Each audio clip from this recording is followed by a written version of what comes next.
Halo, Hello again. pembicaraan hari ini adalah tentang bagaimana Anda dapat membalikkan resistensi insulin Anda. You've probably been Anda told mungkin pernah about diberitahu insulin. atau mendengar tentang resistensi insulin. Before I go any Dan further, singkatnya, let me tell you sebelum what saya this melangkah lebih is. jauh, izinkan saya memberitahu Anda apa itu resistensi resistensi insulin.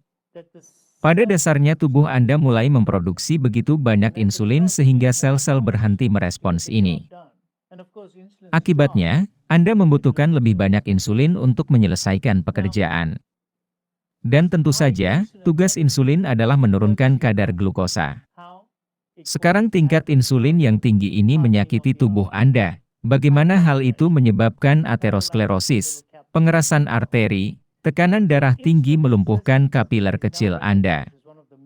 Jadi resistensi insulin sekarang diakui sebagai salah satu penyebab utama aterosklerosis. This is how you're going to reverse it. Jadi jika Anda telah diberitahu bahwa Anda memiliki resistensi insulin, ini adalah bagaimana Anda akan membalikannya.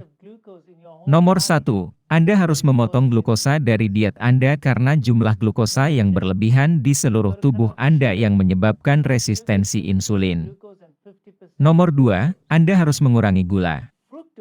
Karena gula adalah 50% glukosa dan 50% fruktosa. Fruktosa sebenarnya lebih buruk bagi Anda daripada glukosa karena fruktosa hanya dapat dimetabolisme di satu organ dan itu adalah hati.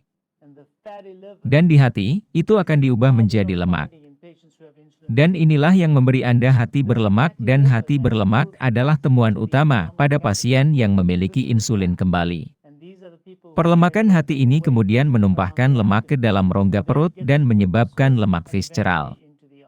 Dan inilah orang-orang yang membawa sebagian besar berat badan mereka di sekitar perut. Kemudian masuk ke otot dan akhirnya ke arteri. Jadi lemak yang dihasilkan dari karbohidrat berlebihan atau fruktosa berlebihan akan diubah di hati menjadi lemak jahat ini. Jadi selain fruktosa, Anda harus mengurangi asupan sirup jagung fruktosa tinggi, karena ini fruktosa, pada dasarnya 55% fruktosa dan Anda harus mengurangi jumlah jus buah. Itu tidak wajar untuk mengkonsumsi begitu banyak buah pada satu waktu. Jika mau, Anda harus makan buah musiman dan itu untuk satu buah. Fruktosa berlebihan hanya berarti makan terlalu banyak permen alam dan itu akan membuat resistensi insulin Anda lebih buruk. Langkah selanjutnya adalah mengurangi jumlah alkohol dalam diet Anda, karena alkohol dan fruktosa dapatkan di metabolisme melalui mekanisme yang sama di hati. Ini akan memberi Anda hati berlemak berikutnya.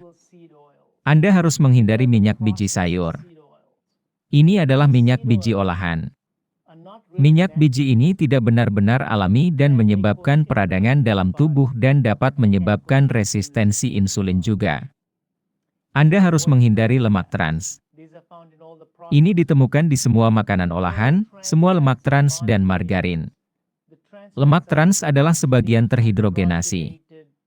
Nah, jika Anda melihat sebagian terhidrogenasi pada paket olahan apapun, Anda harus menghilangkannya dari diet Anda karena itu murni beracun bagi tubuh Anda. Transplantasi masih ditemukan pada makanan olahan. Jangan makan makanan olahan. Jangan makan karbohidrat olahan, seperti tepung atau roti atau biskuit, kue kering, dan kue. Dan semua karbohidrat olahan ini menyebabkan peningkatan parah pada tingkat insulin Anda saat Anda mengonsumsinya.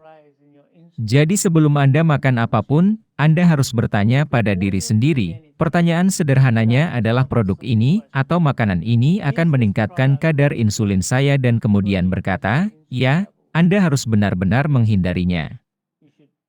Mereka juga protein sake yang memiliki konsentrasi tinggi rantai cabang asam saya, yang juga menyebabkan resistensi insulin.